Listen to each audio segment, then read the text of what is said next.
안녕 짜리. 이건 토종 노트북이 아닌 비보북.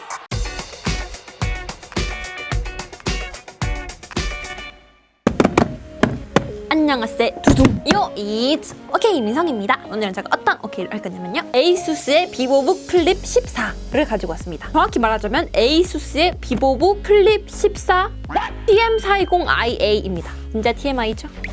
처음 들었을 때 이름이 되게 특이했어요. 비보북? 바보북? 비보북이라니 되게 특이한 이름이네요. 과연 이름이 특이한 만큼 제품도 특이한지 한번 함께 살펴볼까요? 첫 번째는 구성품입니다.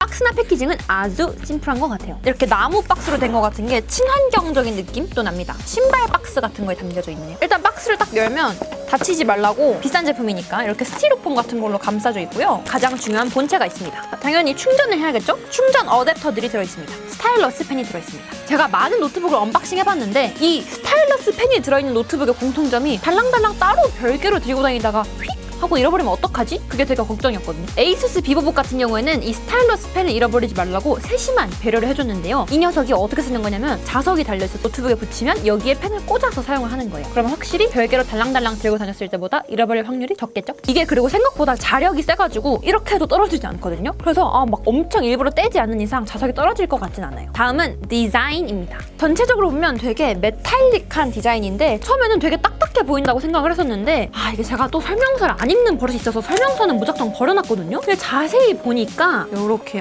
아주 홍대 뒷골목에 있을 법한 힙한 스티커들이 붙여져 있습니다. 처음엔 전 잘못 온 줄 알았어요. 이런 거 주는 노트북 처음 봤습니다. 꾸미는 맛도 있고 홍대에서 쓰기 좋은 노트북. 홍대충을 비하하는 건 아니고요. 그럼 힙한 데서 쓰기 좋은 노트북일 것 같아요. 이런 스티커 붙이고 딱 카페에 가서 이렇게 열면 아무도 못 건드릴 것 같지 않나요? 전체적으로 뭔가 이렇게 형광?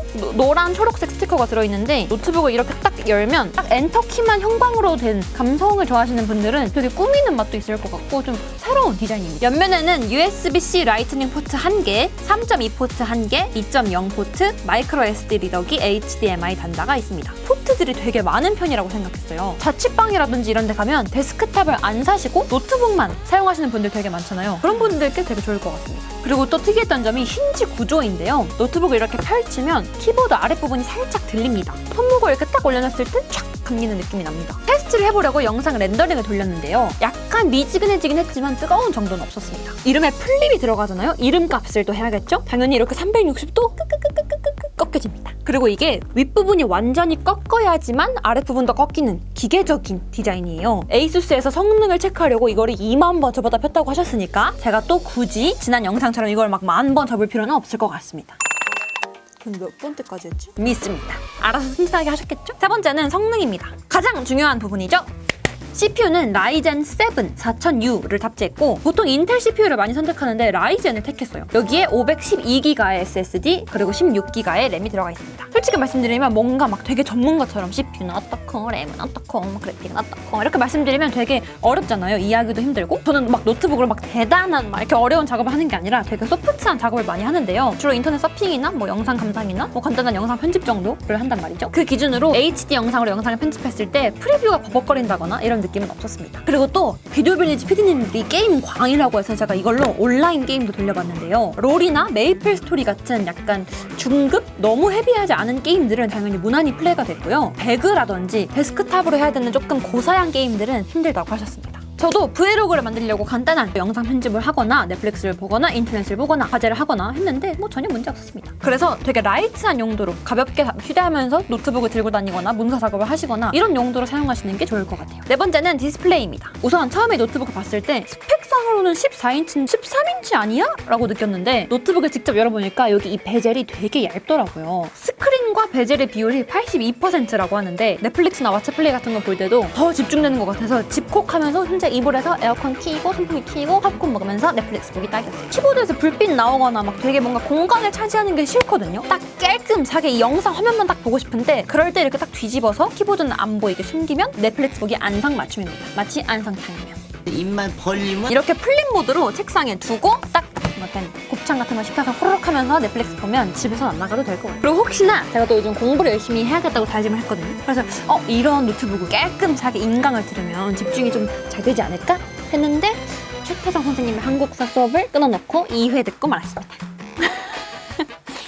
공부가 더 잘 되진 않더라고. 이거는 개인의 의지 차이입니다. 터치스크린을 지원하고요. 구성품에서 보셨죠? 확실히 이 스타일러스 펜이 있다 보니까 나름 심심풀이로 그림을 그린다든지 괜히 한번 필기를 해본다든지 이럴 때 되게 좋은 것 같아요. 다음은 가격입니다. 판매 가격은 최고 사양 모델이 149,000원, 그러니까 한 105만 원 정도인데요. 처음에는 대학생들이 쓰는 노트북 치고는 조금 비쌀 수 있겠다라고 생각을 했는데 요즘 아무리 그래도 대학생용으로 나오는 노트북이라도 브랜드가 있는 제품 노트북을 생각하면 130만 원에서 150만 원 정도까지 나오더라고요. 그런 걸 생각했을 때는 가격은 나쁘지 않다고 생각합니다. 다만 역시 노트북이 한두 푼 하는 게 아니잖아요. 그만큼 가격에 대한 고민이 조금 필요한데요. 만약에 노트북을 사고자 하는 직장인 분들이시거나 대학생 분들이신 분들은 이것저것 천천히 비교해보시고 합리적인 소비자가 되시는 걸 추천드리지만 제가 이 노트북 써봤을 때는 딱히 불편함 없이 썼던 것 같아요. 물론 저는 고사양의 게임을 즐기지 않는 사람이라는 건 참고해주세요. 다섯 번째는 스피커입니다. 에이수스 비보북은 하만카돈의 오디오 인증을 받은 제품인데요. 아시죠? 하만카돈? 이 비보북 노트북이 제가 일상생활에서 영상을 보거나 가벼운 용도로 쓰기 너무 좋은 노트북이라고 말씀드렸잖아요. 그래서 그런지 이 오디오 부분도 되게 만족스럽습니다. 저는 보통 노트북의 소리를 들으면 조금 약간 얄쌍한 느낌이 드는데 우퍼는 아닌데 액션 영화에 막 총 쏘고 막 승부 쏴지르고 이런 장면들 있잖아요. 이런 부분도 빵빵하고 박진감 넘치게 잘 들렸습니다.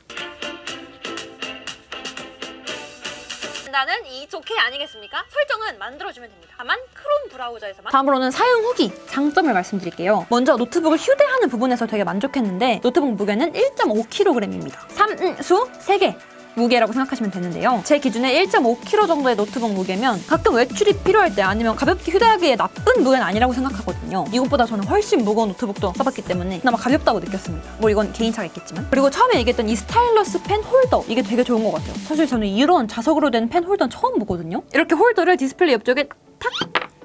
이렇게 홀더를 디스플레이 옆쪽에 탁 하고 붙이면 쑥 하고 들어가거든요. 그런데 넣으실 때는 조금 이렇게 조준을 잘 해서 신경을 써서 넣으셔야 됩니다. 비싼 거니까요.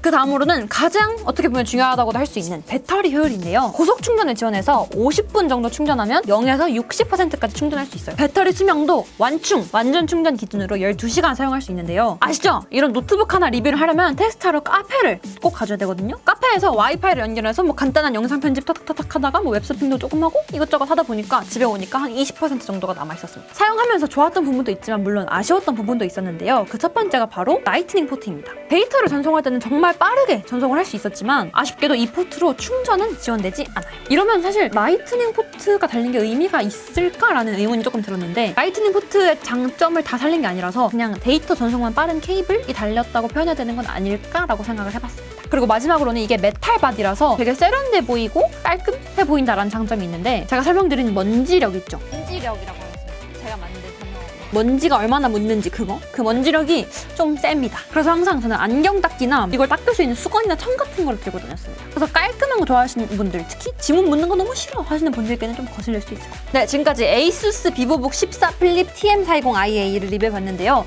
제가 느꼈을 때 이 노트북은 가성비가 좋은 노트북이라고 느꼈어요. 보통 이 정도의 노트북 가격대가 보통 120에서 150만 원 정도 선에서 나온다고 말씀드렸잖아요. 그래서 제가 봤을 때는 성능 대비 가격적으로도 나쁘지 않았고 대학생분들이 특히 인터넷 강의나 넷플릭스 같은 영상 시청 많이 하시잖아요. 그럴 때는 이렇게 뒤집어서 태블릿처럼 사용할 수도 있어서 좋았습니다. 그리고 무엇보다 마지막으로 되게 중요하죠. 굉장히 힙해요. 내가 막 홍대에 와 있는 약간 그런 느낌? 그래서 나는 노트북 할 때 좀 감성도 중요하다, 디자인도 좀 중요하다 하시는 분들은 이 노트북 추천드립니다. 네, 오늘은 이렇게 비보북의 플립 14 TM40iA를 리뷰해봤는데요. 여러분들은 어떻게 생각하시나요? 댓글로 마음껏 남겨주세요. 그럼 지금까지 오케이 민성이었습니다. 안녕.